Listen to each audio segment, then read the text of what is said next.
గౌరవ ముఖ్యమంత్రి చంద్రబాబు నాయుడు గారికి, గౌరవ ఉప ముఖ్యమంత్రి పవనన్నకి, రాజమండ్రి ఎంపీ గౌరవ పురంధేశ్వరి గారికి, ఈ సమావేశానికి విచ్చేసిన అధికారులు, ప్రజాప్రతినిధులు అందరికీ పేరు పేరున నా హృదయపూర్వక నమస్కారాలు.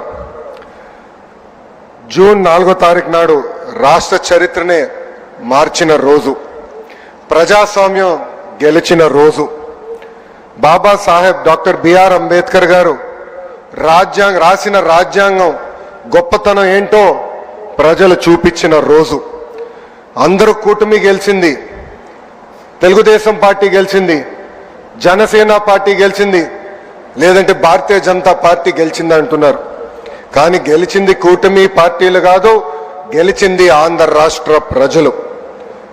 94% స్ట్రైక్ రేట్ అంటే 175 స్థానాల్లో 124 స్థానాలు కూటమి కైవసం చేసుకుంది. ప్రజలు రికార్డు బద్దలు కొట్టారు, చరిత్ర తిరిగి రాశారు. ఇది ప్రజా విజయం. రాజ్యాంగం ఎంత గొప్పదైనా దాన్ని అమలు చేసేవారు చెడ్డవారైతే చెడ్డ ఫలితాలు వస్తాయని ఆనాడు డాక్టర్ బిఆర్ అంబేద్కర్ గారు అన్నారు.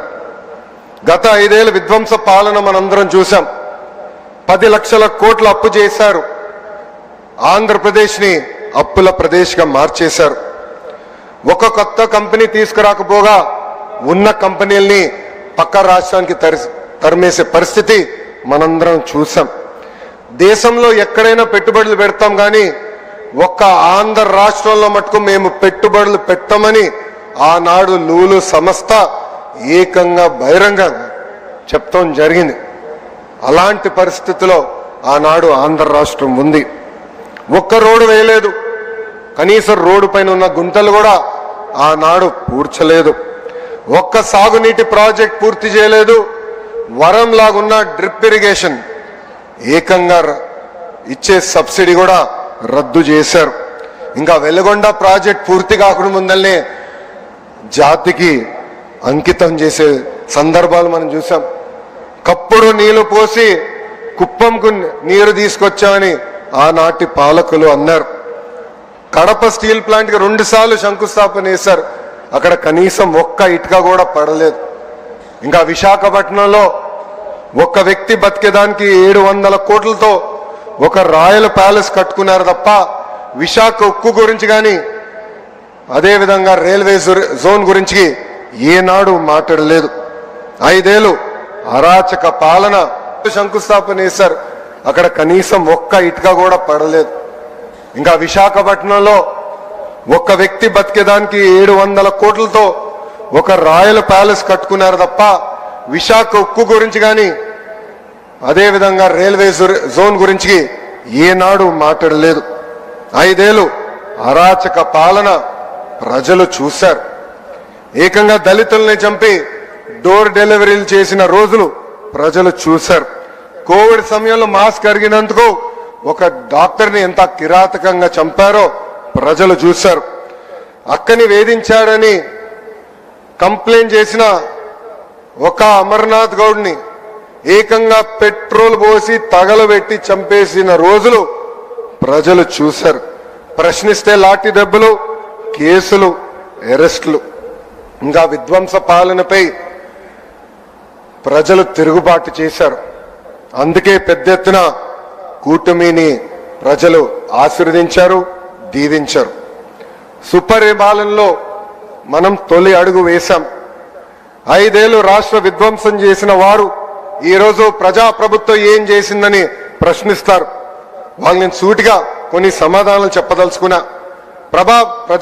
ప్రభుత్వం వచ్చిన తర్వాత ప్రజలు ఈరోజు ప్రశాంతంగా ఉంటున్నారు.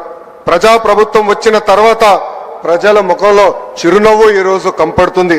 ప్రజాప్రభుత్వం వచ్చిన తర్వాత ప్రజా సంఘాలకు ప్రశ్నించే హక్కు కూడా ఈరోజు కూటమి ప్రభుత్వం అందించింది.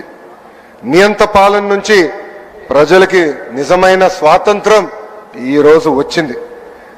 అది అన్ని సాధించామని కూటమి ప్రభుత్వం కాళ్ళు ఎగరేసుకుని తిరగట్లేదు. ఇంకా చేయాల్సిన చాలా పనులు మన ముందర ఉన్నాయి. గత పాలకులు 1000 రూపాయలు పెన్షన్ పెంచడానికి 5 సంవత్సరాలు తీసుకుంటే మన ముఖ్యమంత్రి గారు తొలి నెలలోనే ₹1000 పెన్షన్ పెంచింది మనం చూసాం.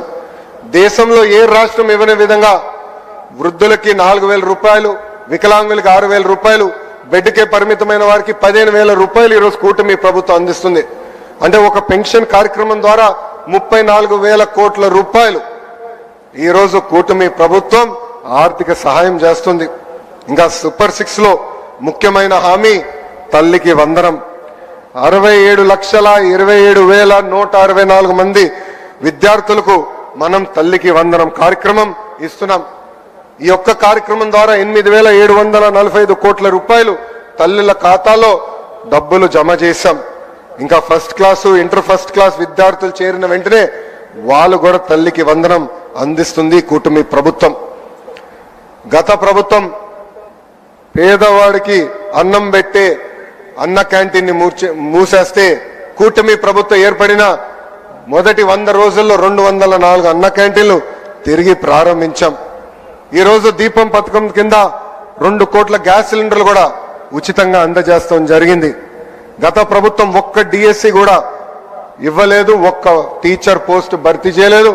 అదే కూటమి ప్రభుత్వం ఏర్పడిన మొదటి సంవత్సరంలోనే 16,347 ఉపాధ్యాయుల పోస్టులు భర్తీ చేసే మెగా డిఎస్సి కూడా ఈ రోజు మనం నిర్వహిస్తున్నాం.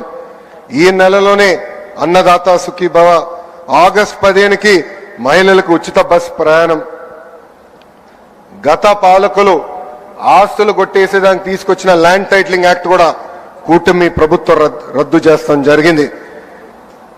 పేదలకి చేయూత ఇవ్వటమే కూటమి ప్రభుత్వం లక్ష్యం. అందుకే గౌరవ ముఖ్యమంత్రి గారు P4 అద్భుతమైన కాన్సెప్ట్ ప్రకటించారు. పేద ప్రజలకి చేయూత అందిస్తమే ఈ P4 కాన్సెప్ట్. బంగారు కుటుంబం మార్గదర్శకులందరికీ నా హృదయపూర్వక ధన్యవాదాలు తెలుపుతున్నా. నేను ఏ రాష్ట్రంకి వెళ్ళినా, కేంద్రంలో ఏ మంత్రిని కలిసినా వాళ్ళందరూ ఒకటే అంటారు, బాబు గారు ఈరోజు ఆలోచించింది దేశం రేపు ఆలోచిస్తుందని. అలాంటి అద్భుతమైన కాన్సెప్ట్ P4 అని సభాముఖంగా మీ అందరికి తెలుపుతున్నా. ఇంకా పవన్ అన్న నాయకత్వంలో పంచాయతీలకి నిజమైన స్వాతంత్రం వచ్చింది. పంచాయతీలకి బకాయిగా ఉన్న 1000 కోట్ల రూపాయల నిధులు నేరుగా పంచాయతీలకు వేశాం. రైతుల నుంచి 56 లక్షల మెట్రిక్ టన్నులు ధాన్యం సేకరించాం. 13,600 కోట్ల రూపాయలు ఈ యొక్క కార్యక్రమం కోసం కూటమి ప్రభుత్వం కూడా చెల్లిస్తాం జరిగింది. ఇంకా పొగాకు, మిర్చి, కొక్కో, మామిడి రైతులు ఇబ్బంది ఉందంటే ప్రభుత్వం యుద్ధ ప్రాతిపదికంగా స్పందించి ఈ రోజుని వాళ్ళని కూడా ఆదుకుంటాం జరిగింది. అభివృద్ధి వికేంద్రీకరణం అనేది కూటమి ప్రభుత్వం ఎజెండా. కేవలం ఒక ఏడాదిలోనే 9.5 లక్షల కోట్ల పెట్టుబడి, వాటి ద్వారా 8 లక్షల మందికి ఉద్యోగాల కల్పన కోసం ఒప్పందాలు కుదిరించుకున్నాం. రాయలసీమను ఒక automotive, electronics, horticulture, renewable energy hub గా కూటమి ప్రభుత్వం తీర్చిదిద్దుతుంది. ఏకంగా LG ఎలక్ట్రానిక్స్, రెన్యూ లాంటి సంస్థల్ని రాయలసీమకి ఈ మొదటి సంవత్సరంలో మేము తీసుకొచ్చాం. ఇంకా ప్రకాశం జిల్లాలో రిలయన్స్ CBG ప్లాంట్లు ఏర్పాటు చేస్తున్నాం. ఉభయ గోదావరి జిల్లాలో ఆక్వాని పెద్ద ఎత్తున ప్రోత్సహిస్తున్నాం. ఉత్తరాంధ్రలో ప్రత్యేకంగా IT, ఫార్మా, మెడికల్ ఎక్విప్మెంట్ తయారీ హబ్ గా మార్చేందుకు ప్రభుత్వం అన్ని అడుగులు వేస్తుంది. ఏకంగా ఆర్సిలర్ మిత్తల్ ప్రాజెక్ట్, ఒక TCS, ఒక కాగ్నిసెంట్ కూడా ఉత్తరాంధ్రకి ఈరోజు కూటమి ప్రభుత్వం తీసుకొచ్చింది. మన ప్రభుత్వం డబుల్ ఇంజిన్ సర్కార్. మన నమో రాష్ట్రం కోరిన అన్ని కోరికలు ఈరోజు తీరుస్తున్నారు. అమరావతి పనులు ఈరోజు డబుల్ స్పీడ్ లో పట్టాలు ఎక్కించాం. పోలవరంకి ఏకంగా 12,000 కోట్ల రూపాయలు కేటాయించారు.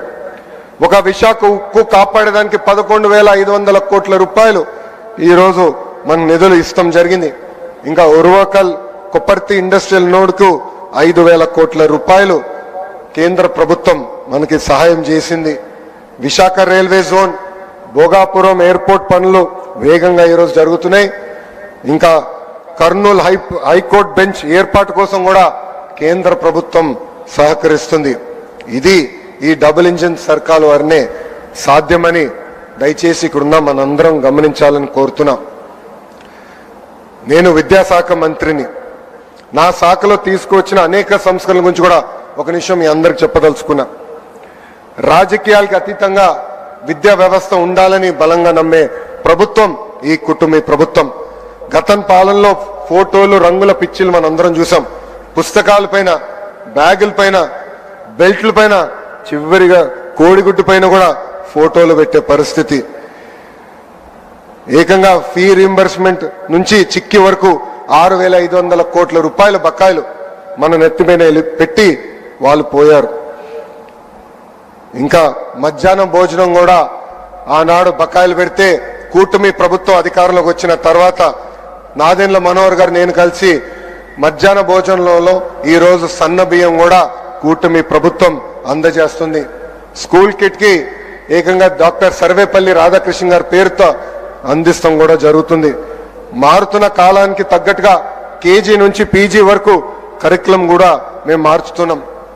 బ్యాగ్ బరువు తగ్గించేదానికి సెమిస్టర్ వైడ్ డివైడ్ చేసి ఏకంగా పుస్తకాలు కూడా పిల్లలకి ఈరోజు అందించాం. పుస్తకాల దగ్గర నుంచి చిక్కీల వరకు పార్టీ రంగులు లేవు. ముఖ్యమంత్రి గారు ఫోటో లేదు, విద్యాశాఖ మంత్రి గారు కూడా ఫోటో లేకుండా ఈ పిల్లలకి ఈరోజు కూటమి ప్రభుత్వం అందిస్తుంది. ఇంకా నేను విద్యాశాఖ మంత్రి అయినప్పుడు టెక్స్ట్ బుక్లు చూసా. ఇంటి పనులు ఫోటోలు ఉంటే అన్ని మగవాళ్ళు చేసే ఫోటోలే ఉన్నాయి. అది మారాలని బలంగా నమ్మి ఈ సంవత్సరం టెక్స్ట్ బుక్ లో ఇంటి పనుల ఫోటోలు సగం ఆడవాళ్ళు సగం మగవాళ్ళు చేసే పరిస్థితి ఫోటోలు కూటమి ప్రభుత్వం పుస్తకాల్లో కూడా పెడతాం జరిగింది. ఇంతేకాదు మన ప్రభుత్వం ఏర్పడిన నాటికి 1 క్లాస్ 1 టీచర్ కేవలం 1200 ప్రాథమిక పాఠశాలలుంటే జియో 21 ద్వారా ఈరోజు 9,800 పాఠశాలలకి తీసుకెళ్తాం జరిగింది. ఇంకా ఆనాడు ఉపాధ్యాయులందరూ నన్ను కోరారు నా పాదయాత్రలో జియో 117 రద్దు చేయమని. ఈరోజు కూటమి ప్రభుత్వం గర్వంగా చెప్తుంది అధికారంలోకి వచ్చిన తొలి సంవత్సరంలోనే జియో 117 మేము రద్దు చేస్తాం కూడా జరిగింది. ఇంకా ప్రభుత్వ ఉద్యోగస్తులు కూడా ప్రభుత్వానికి గుండెకాయ లాంటి వారు. సిఎస్ గారి దగ్గర నుంచి గ్రామంలో పనిచేస్తున్న చిన్న ఉద్యోగం వరకు గత ఏడాది కాలం చాలా అద్భుతంగా కష్టపడ్డారు. దారి తప్పిన రాష్ట్రాన్ని సరైన దారిలో మనందరం పెడతాం జరిగింది. ముఖ్యంగా నా టీచర్లు నాకు అద్భుతంగా సహకరించి ఈరోజు భారతదేశానికి ఒక పారదర్శకంగా నిలబడే పరిస్థితికి తీసుకొచ్చారు. గత ప్రభుత్వంలో మన ఉద్యోగస్తులను ఎట్లా వేడిచ్చారో మనందరం చూసాం. ఉపాధ్యాయులను ఏకంగా లిక్కర్ షాప్ ముందల నిలబెట్టి కాపలాగా నుంచోబెట్టారు. జీతం ఎప్పుడు వస్తుందో తెలియని పరిస్థితి. అలాంటిది కూటమి ప్రభుత్వం ఏర్పడిన తొలి నెల నుంచే 1వ తారీఖు నాడే ఉద్యోగస్తుల జీతాలు కూడా మేము చెల్లిస్తున్నాం. ఏదైనా సమస్య వస్తుంటే కూర్చుని మనందరం మాట్లాడుకుంటున్నాం. సంఘాలకి ఏమైనా ఇబ్బంది ఉందంటే మన తలుపులు తెరిచి వాళ్ళని ఆహ్వానించి కూర్చుని మాట్లాడే పరిస్థితి మనందరం ఈరోజు తీసుకొచ్చాం. నేను ఇప్పటికీ 65 ప్రజా దర్బారులు చేశా. ప్రజలు ఎదుర్కొంటున్న సమస్యలు నేను నేరుగా తెలుసుకుంటున్నా.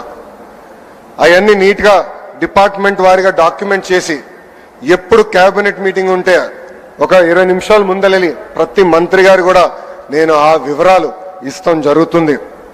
ఇక్కడున్న మిమ్మల్ని అందరం కూడా నేను కోరుతున్నా, ప్రజలు మన దగ్గరికి వచ్చినప్పుడు ఆప్యాయంగా పలకాలి, కూర్చోబెట్టాలి, వాళ్ళ సమస్యలు పరిష్కరించడానికి మనం ప్రయత్నించాలి. అన్ని సమస్యలు దేవుడు కూడా పరిష్కరించలేరు, కానీ మన వంతు మనం ప్రయత్నించాలని ఇక్కడున్న ప్రభుత్వ ఉద్యోగస్తులందరినీ కూడా నేను కోరుతున్నా. అంతేకాకుండా ఎమ్మెల్యేలు ఎంపీలు కూడా నేను ఒక విషయం చెప్పదలుచుకున్నా. ప్రజలు ఒక పవిత్రమైన బాధ్యతతో మనందరినీ 94% మందిని ఏకంగా గెలిపించారు. మన పైన ఒక బాధ్యత పెంచారు. మనందరం కష్టపడాలా, అహర్నిశలు అందుబాటులో ఉండాలా. మన నియోజకవర్గానికి ఒక విజనింగ్ ఎక్సర్సైజ్ ఈరోజు గౌరవ ముఖ్యమంత్రి గారు ప్రజెంట్ చేయబోతున్నారు. ఆ విజనింగ్ ఎక్సర్సైజ్ అధికారులతో కూర్చుని డెవలప్ చేసి రాబోయే రోజులు అంటే వచ్చే 4 సంవత్సరం మన నియోజకవర్గాన్ని ఎలా అభివృద్ధి చేయాలి అనే దానిపైన అందరం కూర్చుని పనిచేయాల్సిన అవసరం చాలా చాలా ఉంది. నేను అనేక కంపెనీల ఓపెనింగ్కి వెళ్ళినప్పుడు కానీ ఫౌండేషన్ స్టోన్ వేసినాక వెళ్ళినప్పుడు అక్కడున్న శాసనసభ్యులందరినీ కోరేది ఒకటే, మనందరం పోటీ పడాలి, మన నియోజకవర్గానికి పెట్టుబడులు తీసుకురావాలి. ఆ పోటీ తత్వం వల్లనే మనందరం ముందరికెళ్ళొచ్చు, మన నియోజకవర్గాన్ని మనం అభివృద్ధి చేసుకోవచ్చు. మనం గతంలో చూసాం 151 స్థానాలు 11 అయింది. దానికి కారణం ఒకటే, అహంకారం. అహంకారం మనకు అవసరంలా. ప్రజలకు అందుబాటులో ఉండాలా, వాళ్ళ సమస్యలు తెలుసుకోవాలా, అవేర్నెస్లు పరిష్కరించే మార్గంలో మనందరం కలిసికట్టుగా నడవాలని ఈ సభాముఖంగా కోరుకుంటూ, సంవత్సరం అయింది. సుపరిపాలన తొలి అడుగు మాత్రమే. చేయాల్సిన అనేక కార్యక్రమాలు ఉన్నాయి. కలిసికట్టుగా చేద్దాం. అన్ని రంగాల్లో భారతదేశంలోనే ఆంధ్రప్రదేశ్ని నంబర్ 1 చేసే బాధ్యత ఇక్కడ కూర్చున్న మనందరి పైన ఉందని ఈ సభాముఖంగా తెలుపుకుంటూ, నాకు ఇంత అద్భుతమైన అవకాశం ఇచ్చిన గౌరవ ముఖ్యమంత్రి చంద్రబాబు నాయుడు గారికి, ఉప ముఖ్యమంత్రి పవన్ అన్నకి, బీజేపీ రాష్ట్ర అధ్యక్షురాలు పురంధేశ్వరి గారికి నా ఉదయపూర్వక ధన్యవాదాలు తెలుపుకుంటూ మీ అందరి దగ్గర నుంచి సెలవు తీసుకుంటున్నా. నేను ఇప్పుడు వందే చెప్తాను, మీరు మాత్రం చెప్పాలి. వందే వందే. జై హింద్, జై హింద్. అందరికి నమస్కారం.